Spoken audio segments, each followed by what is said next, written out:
screens tonight.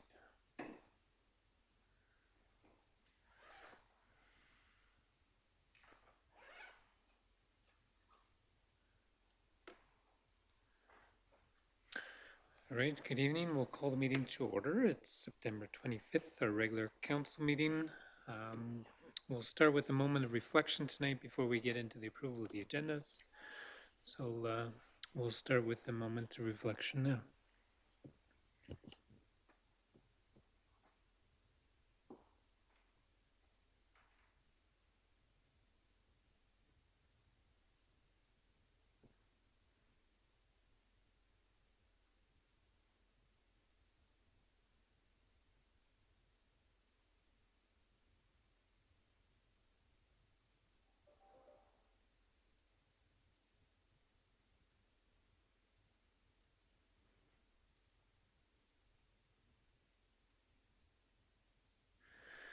All right, thank you very much.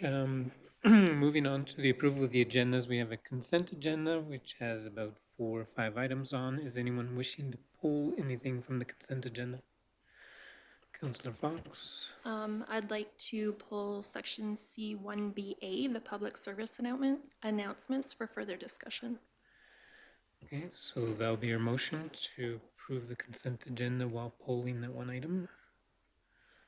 Okay, and we'll put that under new business. Motion to approve the consent agenda with the exception of the one item. Call the question, all in favor? Any opposed? Motion carried. Moving on to the regular meeting agenda. Any further additions or comments on the agenda? Seeing none, we'll call the question, all in favor? Any opposed? Motion carried. I don't think we had a mover for that motion, did we? I skipped over that.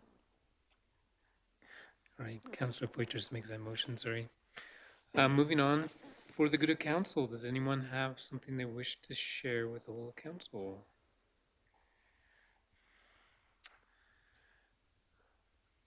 Any comments? Councillor Henniger? I just wanted to share that the Chamber of Commerce this upcoming Thursday from 5 to 7 is doing an industrial showcase, and that starts down at the soccer fields on 12th off of 12th Street. There's entertainment, there's hot dogs, and I believe they're doing walking guided tours of the industrial area. So that'll be really exciting. And I think, yeah, the entertainment is one of my high school friends' dad, Garth, and he's really awesome. So everybody should come. But we won't be there. Council will be out of town. I will be there because I'm not going on the fun road trip with the rest of council, so okay, I will very be in good. attendance. All right, yeah, that's for the good of council as well. Most of council is heading to Edmonton for a bit of a AUMA conference. It's something we do every year, and look forward to checking out the trade show and connecting with some of the other municipal leaders. Any other comments for the good of council? Any other activities to highlight? Alberta tourism, do you have any comments on that, Anthony? We had a great kind of a workshop with Alberta Tourism and the equivalent to whatever it's called in BC, I forgot the name, and also 2031 to kind of focus on Highway 3 and making it a kind of a destination in and of itself, that journey from all the way from Lethbridge to Hope, British Columbia. So we had a really good day on Friday. Had a good workshop, looked at a lot of the great things that that corridor has to offer. Then the members from 2031 and Travel Alberta came to our Fort Macleod Main Street, and I encouraged them to stop in, and they were able to visit at Stronghold Brewery, and they were really impressed with the whole story of how that, how they came to Fort Macleod and the business model and how everything's going. So it was a successful day, and they had a lot of good things to say about our beautiful town. Nice. Well, that's very good. Any other comments? Perhaps a quick update on our Councillor Wilson. The best, from what we know, everything went well with the surgery. I believe that was middle of last week. And he is recovering. And we are wishing him and his family well as he recuperates. And knowing Gord, he'd want to be around this table as soon as he can. So we look forward to seeing him back as soon as he's feeling well enough for that. All right, if there's no other comments, we will move on to unfinished business tonight. We have 2 items, and we'll start with the hotel feasibility study, which we'll ask our CEO, Anthony Burdett, to introduce this item to us.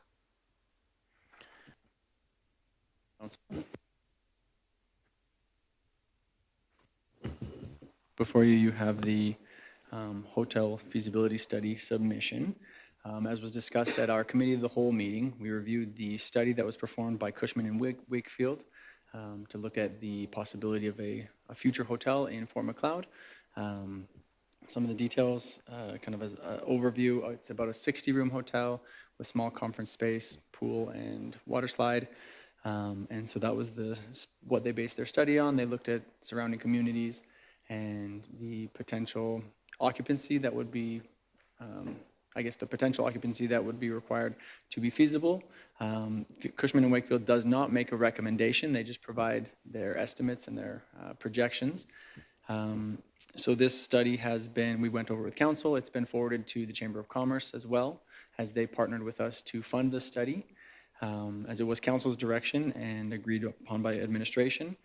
Tonight, the recommendation is that council accepts the hotel feasibility study, phase 1, preliminary projections report from Cushman and Wakefield as presented, and further directs administration to work with the Fort Macleod and District Chamber of Commerce to utilize and market the report to attract potential hotel investors to Fort Macleod.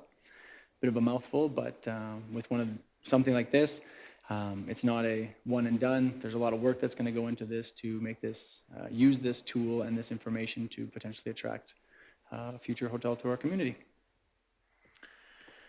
Very good, thank you. Are you able to provide any more highlights from the reports, comparisons perhaps? Absolutely. I guess Mayor Fader was absent during our committee of the whole, so he missed all the juicy highlights that the rest of us went over. So I will just cover a few things. So on page 2 of the report, they take a look at the hotel capacity that we currently have, and you'll recognize the names of the hotel locations on the left there, and the room capacity. And you can see that the proposed hotel is the gray bar there at a proposed 60 number of rooms. Now, our current hotels, there's not a lot of public information on them, as some hotels report to a statistical body that gathers information, and some of ours don't. And so they didn't have a lot of information there, but they were able to pull a lot of statistical information from hotels in the region.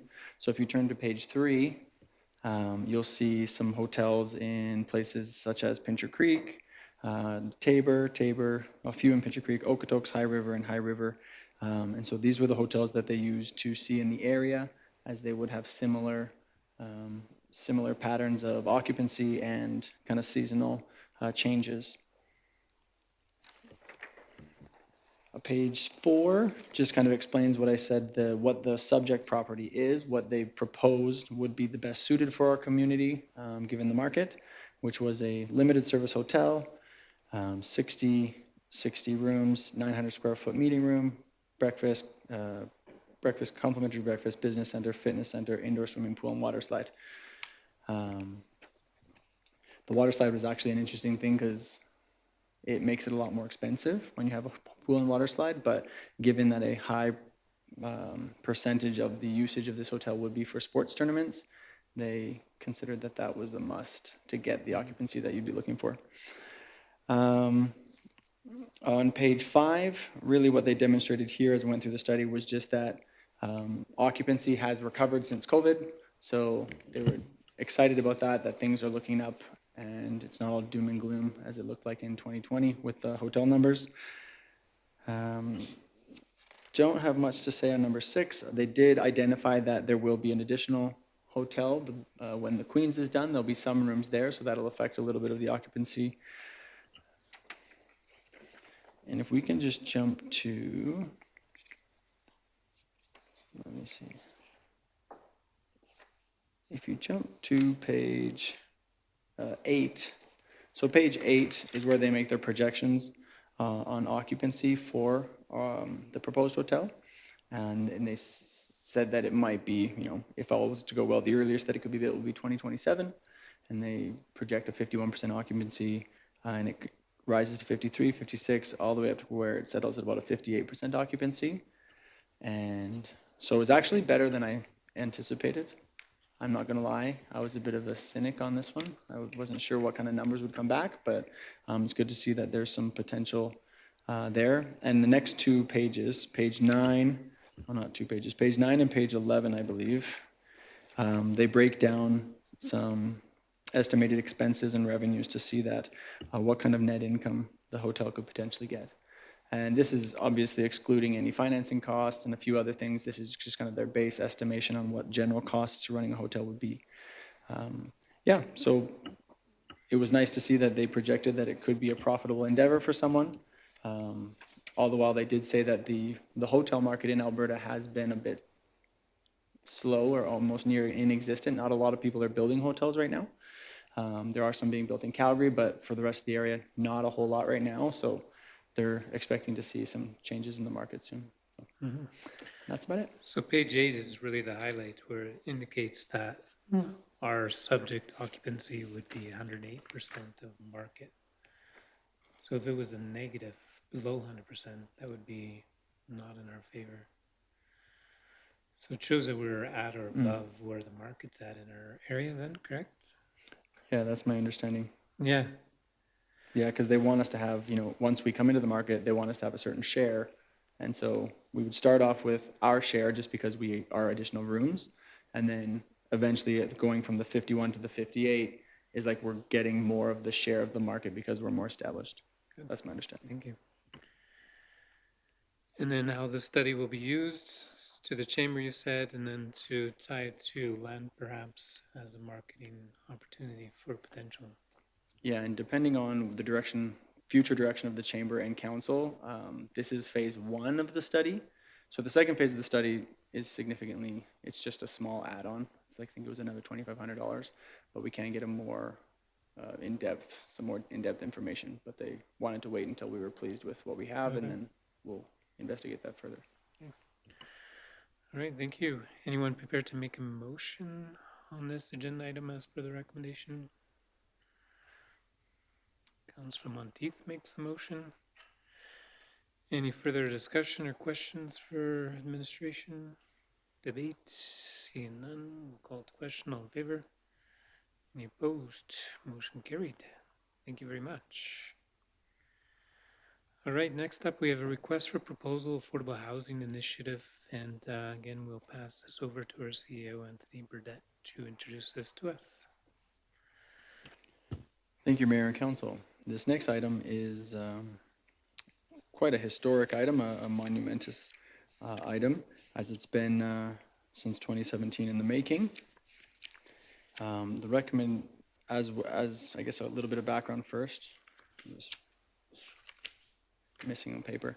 A little bit of background here. In 2017, council meeting motion passed regarding affordable housing. The 5 lots on 19th, I guess they are lot 19 through 23, they were designated or donated to the Affordable Housing Initiative back then. And there was some potential projects that were to happen then, but nothing materialized. And so as council directed administration, more recently, this was revisited and the lots were put to an RFP process. And the process was fairly quick, given that there are certain provincial funding applications that we would like the potential applicants to be able to have time to submit. And so there was a window that was, quick but reasonable to accomplish the submission. And so we were able to send this out for a number of weeks and have some good feedback before that so we could make sure that our submission was adequate, our submission was thorough enough, work with some of the professionals in the field. When that was done, when the submission closed, we did have an applicant, and with council, we were able to sit down with that applicant. Well, I guess first we sat down to review the submission. We found that it was adequate and it met the requirements to provide an affordable housing model that allowed for that with the Alberta funding and federal funding was able to financially and feasibly provide affordable housing units to Fort Macleod residents. We then had this applicant, the applicant VB Block Commercial, came to the committee of the whole meeting last week where council was able to sit down and discuss with them, have questions for them, how they intended to manage.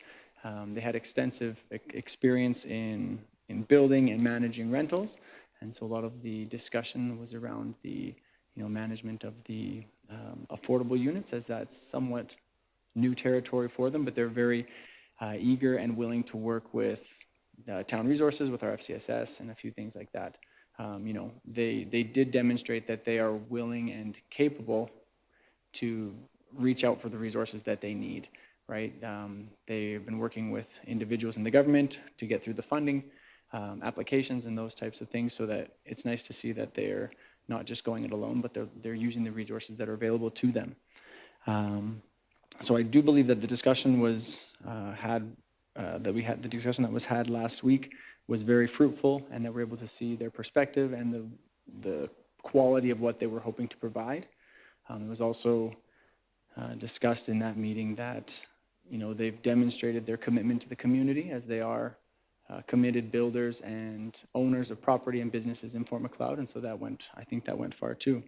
So the details of their application are included, and we went over them in a previous meeting. We can look at some of those highlights too, if we want to in a little bit, but the recommendation tonight is that council awards the Fort Macleod Housing Initiative request for proposal to VB Block Commercial Inc. as presented. So any questions or comments? I'd gladly talk about some of the points. Most of council was able to get their answers directly from Greg and Steve from VB Block Commercial. But they did send their regrets today, as they both had commitments that they weren't able to get out of, and so they won't be here with us today to answer questions, but we'll do our best. So there it is. All right, thank you. Is anyone prepared to make a motion on this agenda item as per the recommendation? Councillor Henniger? I'd make that motion for the proposal to be awarded to VB Block Commercial Inc. as presented. Any questions for administration? For clarification, this proposal would be donating the land on condition that they were successful in receiving the provincial funding for the project, correct? So the specific details of how that's going to work. So an item that we discussed in the committee of the whole meeting last week, and we have talked with the lawyers on how to structure such a deal. Some of the funding is your chances are much better to receive the grants if the land is in your name. And so a deal where the land is handed over to VB Block Commercial, but part of the sale has contingencies that, upon failure, or whether we have a number of attempts, whether we have a date, whether we have a deadline, that upon failure of being able to provide the housing, that we either they have option for that they can buy the land less any contributions they've already made, or that we can buy the land back for the amount that the contributions they've already made. That would probably be the best scenario to give us the best chances to receive the provincial and federal funding. And that was requested by VB as well, because they understand that they're taking some risks in proposing this and putting their money on the line, and they've requested that the town take a little bit of risk and trust in this project as well. But I believe if we work with our lawyers, we can get it in writing so that it's equitable, and that there's a safe clause at the end if it doesn't become successful. Okay, thank you. Any other questions? Councillor Henniger? I did want to say, in our discussion last week with VB Block, a lot of our questions came around accessibility and how will people be chosen for these opportunities in affordable housing, because it's in such high demand right now in the town of Fort Macleod specifically.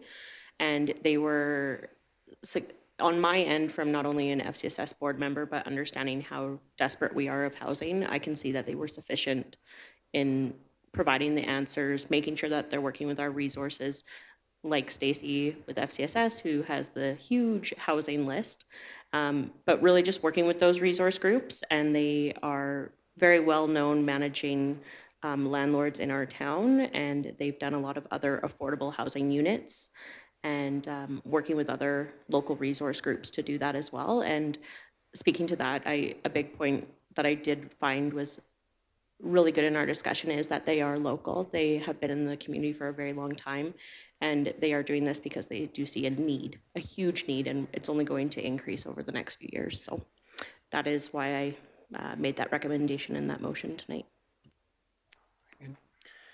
I think there was some discussion also on community engagement.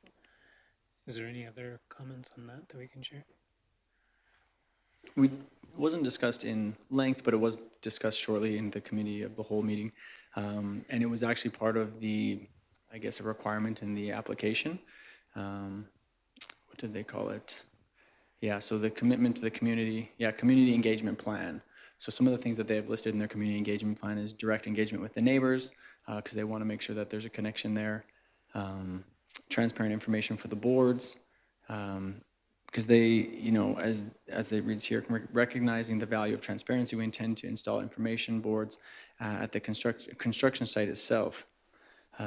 These boards will vividly present our proposed project, offering a clear visual representation of our plans. Moreover, they will serve as a platform to receive written concern and feedback from the community members, fostering an open channel of communication. And their point 3 is collaborative resolution. Every concern voiced is a catalyst for constructive dialogue. Following the collection of community feedback, we will collaborate with the town authorities to assess and address the concerns comprehensively. Together, we will devise tailored solutions that respect the community's interest, be it through community-wide town hall meetings, one-on-one consultations, or refining our plans to better align with the community's vision. One thing that was discussed at the committee of the whole meeting was that, you know, they were hoping that as we endeavor down this road, that the town be a partner, especially in the community connection, right? Because we're choosing them to go ahead with this project, and yes, we are not going to be there managing their building or their tenants specifically, but they're hoping that as a partner in this, we can help spread that message, help be a voice, and, you know, even receive some of that information, so that because there's going to be concerns and there's going to be things to discuss, but we can help them through that process. Okay. Any other questions? Councilman Venegas? Can you specifically speak to the risk the town is taking on in case the funding doesn't come through in relation to the land sale, the land deal with the lawyers? I just want to know exactly what the risk is. You mentioned they want us to take on risk, but if you can just speak to that. Yeah, so my understanding at this point, and we've had, unfortunately, only a preliminary conversation with the lawyers, but they were hopeful that it could be done. In our current land sale agreements, there's a certain development clause. And so when we sell a piece of land, there's a certain requirement to develop. And that clause, if someone is not to develop, the clause is that we can take the land back. And that's something that we've pushed for, as we don't want people buying land in our community and sitting on it and waiting for the price to go up and then selling it again. And so the discussion with the lawyers, I mean, I guess the risk that we have is, if anything, when things go south, there's the risk that you know, if you get into a legal battle, if you get into that, like, there's dollars that, you know, can be used. So I guess in the worst case scenario, if it were to go south, you know, extremely poorly and things went south, I guess the cost of the land, we would be out. I wouldn't anticipate that this is a potential issue with this group, because I think they are looking collaboratively. But I think if we work with our lawyers and have it well prepared, that there's a contingency that this development must happen within a certain time frame or under these parameters, we can have an out that would be agreeable to both parties at the end. And so I don't think the risk is over. I think the potential benefit of this project outweighs the risk while working with this group. I mean, we've worked with them in the past as well, and we've seen that they're committed to their project, so I'm confident that we'll move forward. I'm not disputing the group or the confidence we have in the group and what this project means for the community. I'm just looking at risk as a standalone item, if everything fails, right? Because there's many factors and many things that are outside of our control. Is there not I know our land sales agreement, not memorized obviously, but I know it. Is there not a way to have a separate agreement that speaks specifically to this deal? So that the only risk we essentially have is some possible legal fees of the transaction back and forth, which is something, which to me is a bit of an investment almost for what this could be, but not that we have a risk of potentially giving away X amount of dollars of land, because that's what you just mentioned, right? Like, I'm just looking at if things fall through, and it's our job to make sure the community, we're talking taxpayer dollar, like we're talking value here that the community wants us to deal with properly. So that's my only concern, and it wasn't something that I really thought about last week's committee of the whole meeting. So Yeah, and I think that's a very valid concern, and it was my hope that legal and I would have a more thorough discussion on this. We were able to touch base, but the possibility of a separate agreement, right? If we were to enter into more of a partnership of some kind, I mean, there are other options which we can explore with legal. At this point, awarding them the exact details on how it's awarded, there could be some flexibility there. If we're committed that this is, going forward, the land is awarded to them, how that looks exactly, we can return to council and discuss some of those details for sure. when would they receive an answer back for their grant process, their grant application?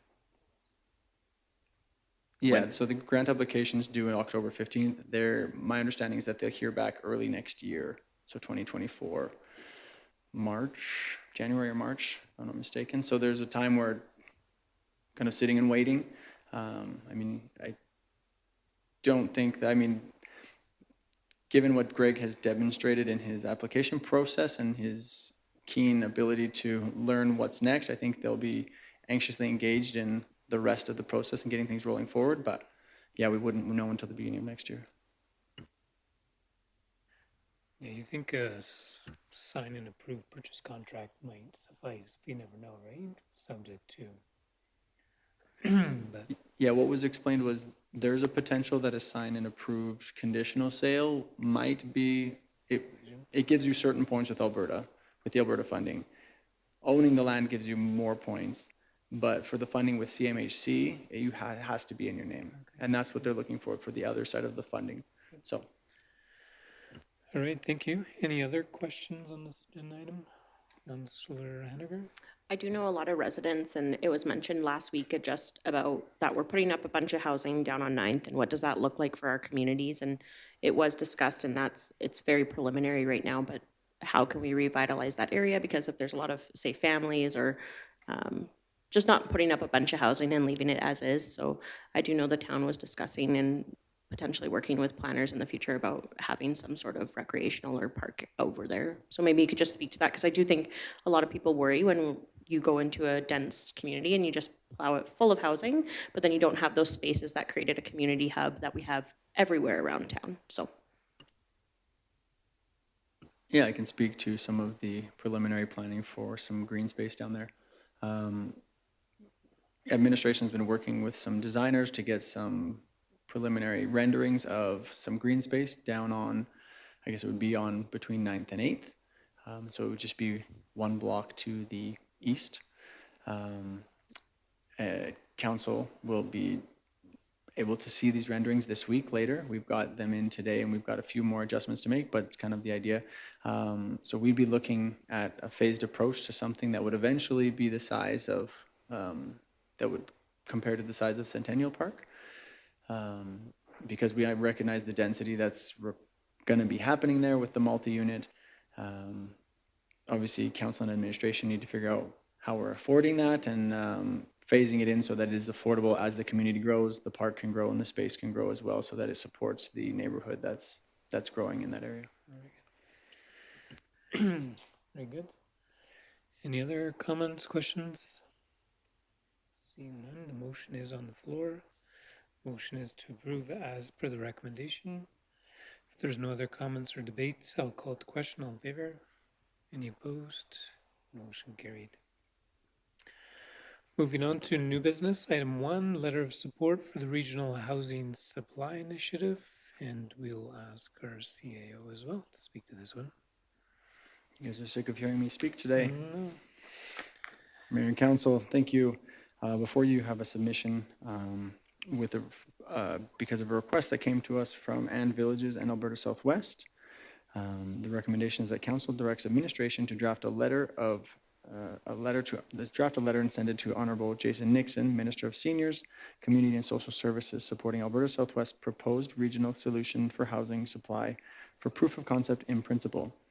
So Council might recognize this as we've discussed this project a time or two in different areas.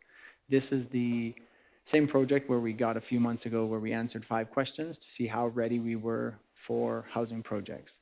It was very clear early on that Council communicated that we weren't interested in building our own affordable housing or housing project, while this specific project is mostly geared towards a town taking a considerable commitment to the build of the project itself.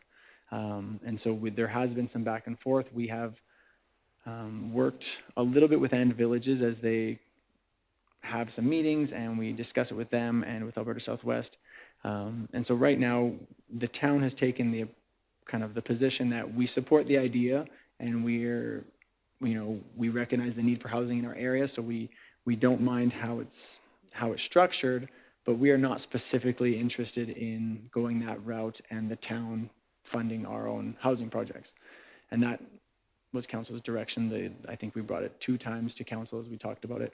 And so given that we've had some participation in the process and some understanding of what's going on, they've requested a letter from us supporting their project.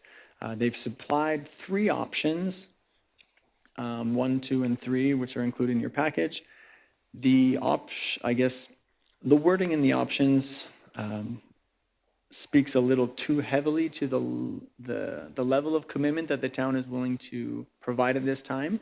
But I think if we were to draft a letter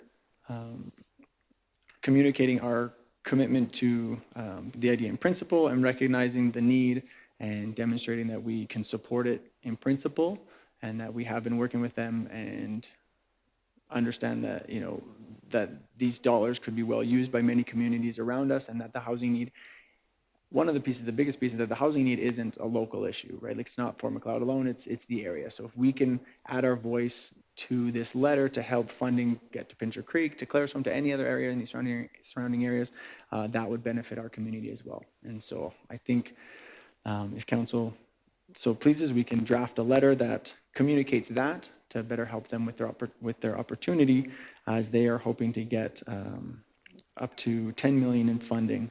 If you look down within the details, there's a bit of a phase. They mentioned the phases here. Phase 1, to request $250,000 for regional consultation, education, and planning. Collaborative process designed to benefit all communities. And then it goes on to phase 2, to request the $10 million in fiscal year 2024-25 to tender and build the housing, financial support for communities to move ahead with housing projects that suit their needs, and in addition, demonstrate efficiencies gained through a collaborative approach. So it's a quick project. It's coming right around the corner. And so they're hoping to have this letter by October 5th. Any questions? All right. I might add to the big reason for the ask is the grant funding from the province. So the ask is for $10 million for 8 buildings of 12 units each throughout southern Alberta. So that funding, I think, is the main goal. If the funding falls through, there's zero commitment. But if the funding does come through, I don't think Fort Macleod wants to miss the boat to be able to get in on that. And that's something we can consider at a future date. But at least this is saying we're interested if the province pulls through with funding. I think it's, I know at first it was like, is this really making sense? But with the extra funding from the province, I think it would My understanding is next to no cash out of hand from the municipality besides the financing through Alberta Financing or whoever it might be. So that's the idea. Definitely no funding commitments at this time. It's basically a letter of support to seek the province to invest. I think the province is very interested. The feedback they've got, they see the need, they want to be able to see some action, and I think this is the first initiative that's come their way that's supporting multiple members of municipalities in a region in the province. Councillor Monteith? Couple questions. What type of housing? Who owns the housing? And if this actually works, can we join later? How do you mean by joining later? Getting involved later, as if we find that the private business doesn't supply the housing we need, we may be forced to become involved, as some communities have in the province. So I'm just wondering what, if this is a get in now or don't get in at all.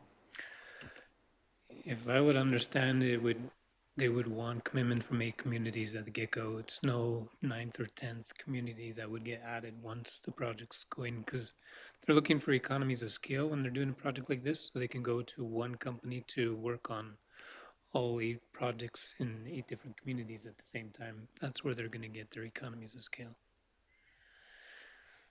The other questions you had, sorry, were Who owns it and what type of housing? Affordable, market? best of my knowledge, it was market housing, and also the town would initially own it, but that it would be up to the town if we want to liquidate it at that point.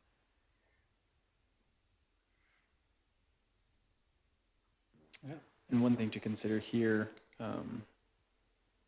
right at our current moment, right, like how quickly this was to roll out, the town would have to, if we were to take a serious position on this, we would have to designate some land in McLeod Landing for it, because we're fresh out everywhere else. So yeah. Councilor Venegos? I'm not opposed to funding for housing, and it seems to come from either federal or provincial governments, but to say that there's no cash out of our pocket, that's fine, but provincial budgets are only so big, and the money essentially gets allocated, and if there's only so much, then we may see cuts on other levels, and there's been a lot of downloading from provincial to municipals in the last decade, 4 or 5 years to start with. And so when we just talked about grant funding, federal through CMHC, which is federal, and then specifically the provincial opportunity, I would be opposed to municipalities getting involved in the housing market. And I understand it's a bit of a crisis, but government doesn't do these things well, and they do them, but they're more expensive at the end of the day compared to the private sector. I think we need to stay clear of this and stick to the province essentially working with the private sector. For example, what we just discussed in the item before, where private developers look to the province and get the support of municipalities to get the dollars they need to put up housing. But something like this, I don't even want to touch it as a municipality, to be honest. I think this is too complicated. Essentially, it could be $10 million that we get a cut of, but I don't like the approach, and I definitely don't like the result where we own housing and then we sell it. Like, that's just not something I want to get involved in as a municipality. Thank you. So just to clarify a few things, this isn't the province doing the housing. It would be a private, and villages would be the one that would facilitate it, and then they would go to the private sector to get the project coordinated and completed. It's not, a province wouldn't be designing it or engineering it, they would be a funding partner. I understand That's my that. understanding. So it's not like some of the other affordable housing out there that you see where the province is so heavily involved that it gets bogged down in red tape. No, I understand that. So my question is, why can't Ann Villages take the approach that VB Block is taking and just apply for a grant on their own standing? Like, That's what this is. except our involvement is what, as a municipality? Right. They don't have the private interest that something like the other proposal has, right? So I guess my question is, maybe expand on Ann Villages. What is this organization? And essentially, what's their goal in this? Is this a not-for-profit? Is this a for-profit? There's been quite a bit of additional information that's been provided over the last 6 months. So I'm not sure if you went through all of that. Didn't go through. Okay, didn't go through so all I of don't it. know that we are able to go through that tonight, but definitely we'll be getting a presentation from them if this goes anywhere. I understand. I'm just speaking to the differences between the private sector getting access to grant funding for housing versus it seems like an extra step or two in this process. Is that what I'm hearing? Because we're involved as a municipality and we might own the housing is what I'm hearing. And I'm not interested in owning the housing. So I'm always in support of public dollars for housing at this point due to the need. But is this the right approach? It may not be a fit for the town of Fort McLeod, but if you take a look at it on a regional basis, a lot of communities are struggling with getting builders into smaller communities to build housing. So when it comes down to it and we have to make the final decision, we may decide it's not for us. But at this point, not to support it would be like, or do we have enough information to make that decision? Right. So seeing as we have a bit of a situation here with the land we've donated for affordable housing in 2017, it could be a bit of a working study in 6 months from now as to what the town of Fort McLeod has done, and we could share that with the region and expand on that. Municipalities could say, hey, here's the land, we're donating it to whoever comes in and do an RFP in relation to that versus this money. Like essentially it comes back to if they're successful, we have $10 million now pulled out of budget towards this. And this $10 million could go directly to a private enterprise that does things the way VB Block does it, right? Like there's not enough information at this point to make a decision to support it. That's essentially what I'm saying. There's been a lot of information, so I beg to differ to some degree. There has been information, I think. Information on the finish, sorry. Like the application is very clear. What's here is very clear. There's a lot of information actually. But there's not a lot of answers as to what this looks like if the letter of support actually turns into an action item. Yeah, the organization's taken one step at a time, right? So they can only go so far as they know they can go themselves. So I think on this one, it's essentially a letter of support. If there's no interest, that's what will get communicated. But is anyone willing to make a motion based on the recommendation provided to council tonight? Councillor Henniger? I'd make the motion to support for the regional initiative for housing supply letter, showing that we as a municipality show support for even requesting consideration. Very good. Any other questions for administration? This letter doesn't bind us to anything, does it? See, I would have a bit more sympathy for this if it wasn't market, but I can't see the town getting in market housing. That just doesn't make sense to me. If it was affordable, senior, social, that's a different story, but market, And Anthony, did you have any more information on what market of housing it is? Yeah. Sorry, Councillor Henniger, did you have something to add? I was just saying it is CC to the Senior Community and Social Services who does run with the senior housing. So we do know that we also have, in our municipality specifically, an aging population, and we are gonna need senior housing. So that's just why I made that motion on. Again, this doesn't bind us to anything. It is showing that we are in agreement that we do need more social type housing in that context of senior housing and other initiatives.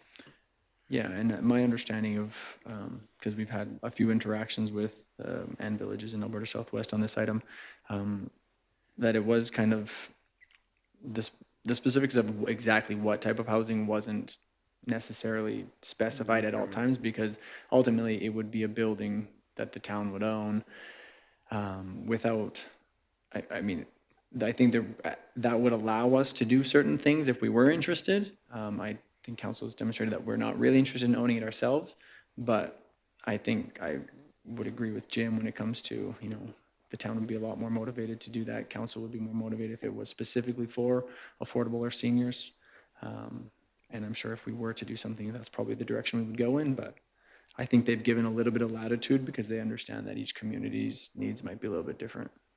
Very good. All right, any other questions, discussion, debates? Motion is on the floor to approve as per the recommendation. If there's no further questions, we'll call it the question. All in favor? Any opposed? Motion carried. Moving on then to the 2024 ATCO Gas franchise fee, and we have our Director of Finance here tonight. We're really excited to talk to us about this. Thank you, Mayor Fader. Good evening, Council. This item that's on the agenda is for Council to set the franchise fee for our gas distribution franchise agreement with ATCO Gas and Pipeline Limited for 2024. So it will be a revenue for our 2024 operating budget, our calendar year. I put in quite a bit of background.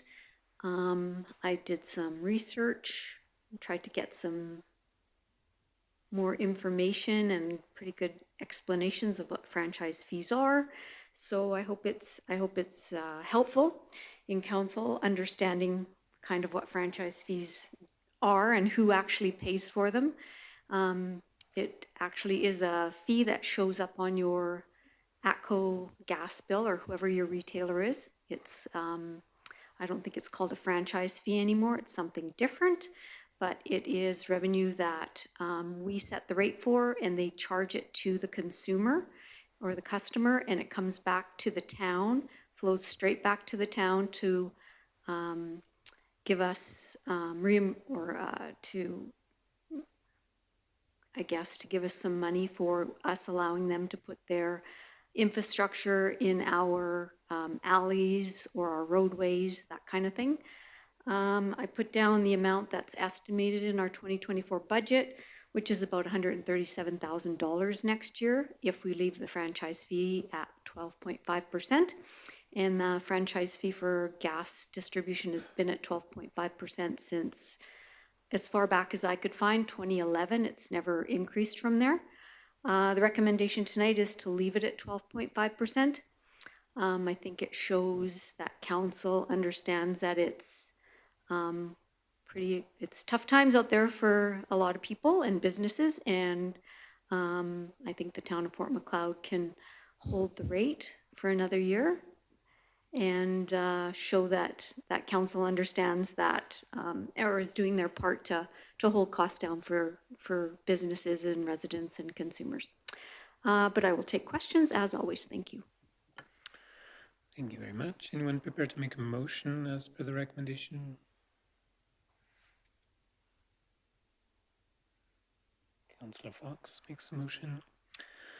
Any questions for administration? Councillor Monteith? Just curious, in the ATCO letter to you, it says in 2022, their tariff revenue was $1,209,000, and yet for 2024, they're estimating $1,092,000.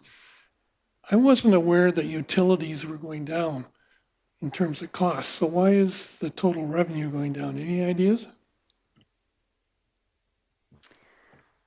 I know that for this year, our original estimate that ATCO Gas gave us for how much franchise fee we would get was, you'll see it when I bring the operating report to council at the next meeting. We estimated it was going to be quite high. And they sent me a mid-year letter saying that based on consumption and commodity rates, that it was not going to be as high as we had budgeted for. So I think I think it could be the commodity prices, but I mean, also it's growth and it's, you know, how much people are using gas and it's the climate and all those other things, I think. So there's lots of variance. Very good, thank you. Any other questions? Seeing none, there is a motion on the floor. We'll call it the question. All in favor? Any opposed? Motion carried. And then our third item we added was a public service announcement from Alberta Health Services and Councillor Fox. I believe you had some questions regarding that consent agenda item. Yeah, I guess my question just kind of goes back to a discussion we had earlier this year regarding doctors coming into the community. And I was wondering if you could kind of fill us in on what's happening there. I wish I had an abundance of good news when it comes to doctors in our community. As council is aware, late last, I guess it was kind of this time last year, we received news that we would eventually get 5 new doctors. That is probably not the case at this point. The administration has found it very difficult to get information from Alberta Health Services.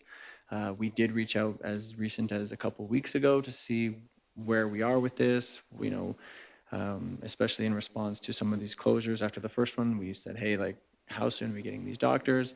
To which our contacts, they don't know either. And so we're kind of at a bit of a just left in the lurch. So we're hoping that some of that information can get to us soon. We are still in need of doctors, right? We were hoping to have those 5, which would get us up to kind of our bare minimum. But no, we don't have any information or additional information from what we had shared previously. And as you can see, we haven't had any new doctors starting recently. Very good. Any other comments, questions on this? Is the public made aware of this through any other channels? Through town channels? Okay. It's not something we'd like to advertise, but we should. Councillor Henninger? Oh, sorry. So did we get 2 doctors out of the 5 they sort of promised us? No, I don't, because one of the 5 is actually the doctor who came here, who, I mean, 6 months ago we sat down and had lunch with him. And my understanding that the other one was just ready to come, but to my understanding, he hasn't got here yet. So those 2 I thought were pretty committed to coming to Fort Macleod. And there was one that was going to be coming that did end up going to Pincher. So I don't really know those numbers for you, Jim, sorry. Do we need to, I know that MD was quite anxious to partner with us to try and recruit doctors. Should we be re-looking at that? I think any potential solution would be worth looking into. Councillor Henninger? I'm just speaking towards this because our family's gone through this, and as a result, part of our family had to relocate to Nova Scotia for their medical practice. So Alberta specifically had a really difficult, and we were advocating with their local government within Edmonton, the process for immigration to come into Canada as a doctor from another country into Alberta is one of the most difficult processes. And yeah, so now I have part of my life and heart over in Nova Scotia, but they opened their medical practice over there with no issues, and they had a full support from their government. So I'm just wondering if there's ways that we can advocate for immigration, and just so that it, understandably medical, you do want to have a person who is well-versed in their field, but just the process with Alberta specifically is so difficult for immigration. So I don't know if that's an area that we can start advocating that. Again, for our family member, he was in the ER every night and then teaching at the universities and Alberta, and he had all of his stuff, and it was truly a political game by the end of it. A person of the same background and who he went to school with was able to finally get through, and then his didn't, and then Nova Scotia opened him with wide open arms and said, please come. And they are in a town of 4,000 people, similar to Fort McLeod, and he relocated there, no problem. And so I'm just wondering if that's a starting point, is the immigration piece is very difficult. Like he's writing a textbook right now on how to go through that process from another country within your medical field to come into Canada. So he knows it's difficult on another person's end as well, and maybe that's an area that we can advocate with our local government on the immigration side. Would it be the immigration, or is it the different provincial health authorities that essentially, you know, because immigration is federal, so Nova Scotia and Alberta would technically fall under the same immigration, but it's just AHS didn't certify this or qualify based on previous training, and Nova Scotia did? So specifically, our family member's from Egypt, and for him, he was a medical sports doctor over there. And for him coming over and all of his items that he went to the United States and finished his practicum, like he did everything for the last few years to get up to par. Alberta, they came down to the ruling thumb that he actually finished a program a month earlier based on their provisions, and then didn't accept that one program that he finished earlier. So it was very difficult for him because he would have absolutely loved to stay in Alberta. And then they relocated. So it was how they viewed certain schooling and things like that. And so again, I could get a lot more information. There was a huge file. But I do think that's an area that we need to really stress on, is just that immigration piece and supporting and looking at that a little more openly about what that could look like for our medical. When I talked to the doctor at the luncheon, he said it took him 2 years to get accredited. So I don't know if anybody would have the patience to spend 2 years waiting for, Alberta, who's in desperate need of doctors, to make their decision. Like typical with government, it just doesn't make any sense to me. Gatekeepers. If I can add one, I mean, it's not very comforting, but when we did talk to those in Alberta Health Services about the timeline and why it takes so long, and part of the bottleneck too is that when they do get accredited, they have to work with another doctor, and there's all of that. And so what I think we're seeing as well, we have too few doctors to work with the new doctors, and so that is more of a bottleneck. So I would say that there's definitely a critical need that needs to be addressed, and I imagine we're not the only community bringing this up. But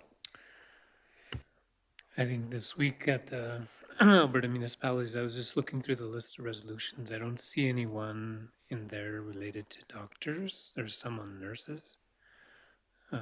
Integration of nurse practitioners into the Alberta healthcare system, but I don't see any on doctor shortages in Alberta. But I imagine there's still an opportunity to bring it up wherever it might be in some of the question periods as well.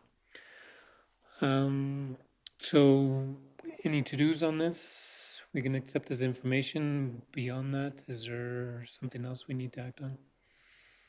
We can connect with the rural doctors group again, see where things are at. yeah, Lisa's administration doing will that. continue on reaching out and trying to be informed and keep pushing the issue. I think we can be a little louder on the issue.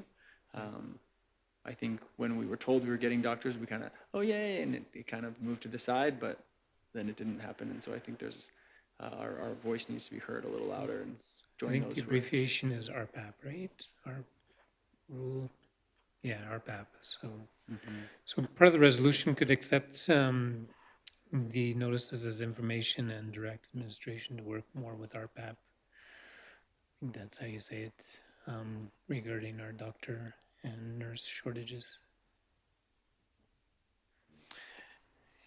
Is there a possibility, and I know it's the 11th hour, but that we get in contact with health minister, deputy minister wouldn't be available, but her staff in relation to an update? Because I know it was a big discussion for this government to change accreditation in AHS and the rules and regulation around it.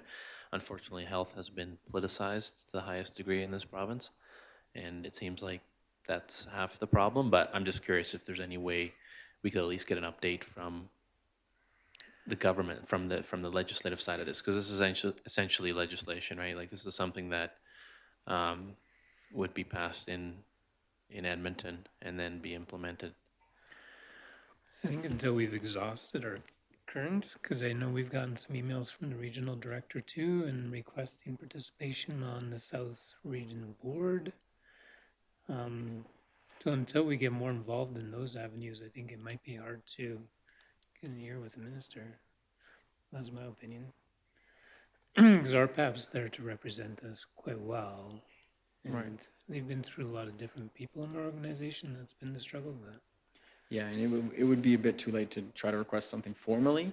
I mean, you could always send the communication. I think if opportunity arises, I mean, at Alberta municipalities, there are often opportunities, and there's even in the comings and goings or the general meeting where there's opportunity to pose questions to the public, or not to the public, to the ministers. I think that might be one of our best opportunities at this point. But yeah, I mean, in future meetings, we can definitely request an audience with them. I don't know if I saw that on the agenda where we could query ministers, but because they're putting the premier and the opposition in right at the end. And it didn't look like there's a lot of time like there was in prior years, but I could be wrong. Okay. So are we in agreement on the motion? If so, the motion was to accept this information and to direct administration to work closer with our PAP on our doctor shortage discussion. Any further discussion, questions on the motion? Seeing none, we'll call the question. All in favor? Any opposed? Motion carried.